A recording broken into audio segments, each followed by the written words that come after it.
Hello everyone, it's IT Chill here. Today I want to talk about target audience, security and sovereignty.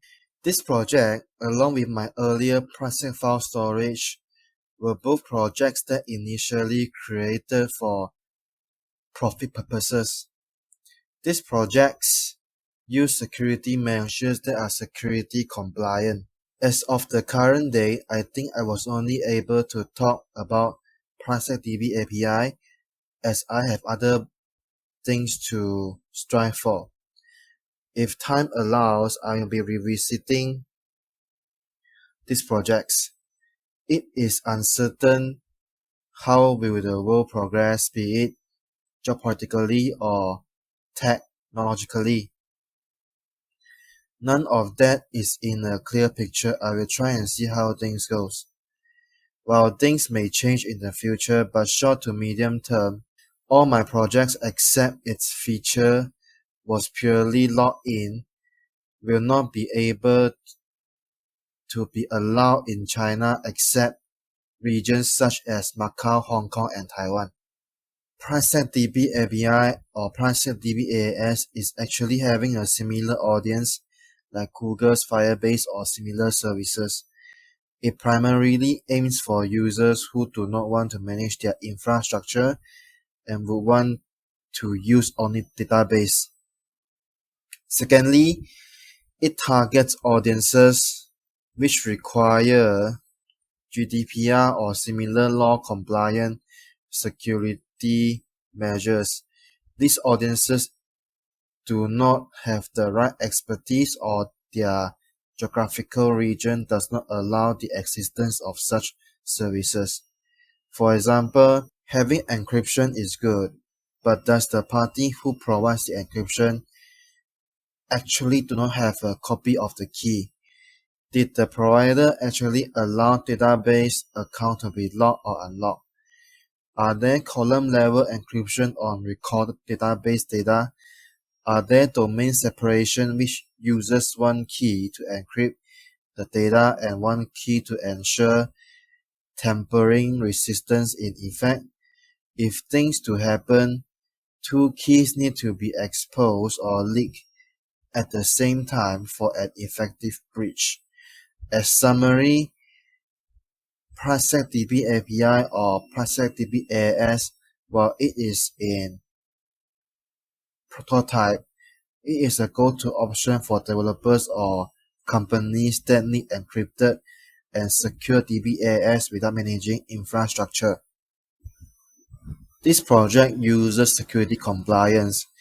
If you do not know what is security compliance, I've made a video on it. From the start of the video, you can watch it until 14:04. This should clear some confusions you might have.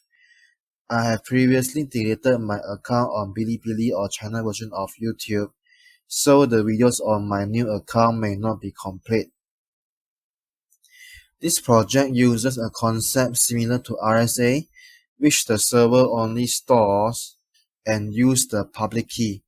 As RSA is quite slow, I use an enhanced concept similar to LibSodium's Silkbox. In short, Silkbox destroyed the sender's diffie-hellman key exchange private key after encrypting certain message. In the previous version, I have created or embedded a lot of standards and now was reverted to a simpler version and only few standards. It means that each column will have two secret keys doing their jobs respectively. Each column will have a randomly created secret key responsible for encrypting data, while the other will be responsible to provide tamper resistance. This project is zero trust or access by default. If the current cryptographic competitions continue without major changes, current security measure which uses diffie-hellman key exchange may need to be replaced. Quantum computers may break existing public cryptography in a ridiculously short duration. For example, breaking public key encryption could be done under 8 hours instead of lifetime of universe. The threat of quantum computer will be arriving soon. Current security measures need to be replaced earliest by 2030 or 2032. When that happens, developers or companies need to start from scratch due to total replacement of existing security measures. As Western and Eastern nations are separating, security compliance solutions may be the best compromise options that suit both types of nations.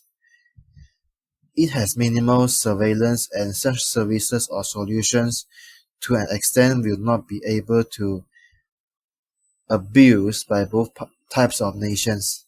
If things change in future, such service or solutions could be hosted by local players, but not recommended to be hosted by big players such as Microsoft, Google, Amazon, Huawei, and Alibaba. This version or current version of my project does not have payment API embedded by default. It is due to the rising concerns of potential SWIFT sanctions or might serve sanctioned nation clients. This project was created by not faulting any nations or their people. With such, if the gas effect to come into place, alternative payment systems may need to be considered. One of it may be using a similar concept like physical mail-delivered cash to a certain location within a nation. The other may be falling back to barter system. For the first case, let us take Russia for example with any nation. If Russian people would want to trade with other nation people, the option may be sending a certain amount of Russian dollar to a said nation citizen after the receiving party and the sending party agreed on receiving physical addresses. The sender and receiver could then use agreed receiving physical addresses to conduct trades with each other. This approach was seen in Proton Mail. However, since this approach was not well tested or was new, further experimentation may be required. Barter system works similar like physical mail cash delivering payment method, but the cash was replaced with items. As the project is security compliant, certain information may need to be gathered. The first few customers or clients may take part in doing the experimentation. This experimentation may be on both alternative payment systems and solution refining.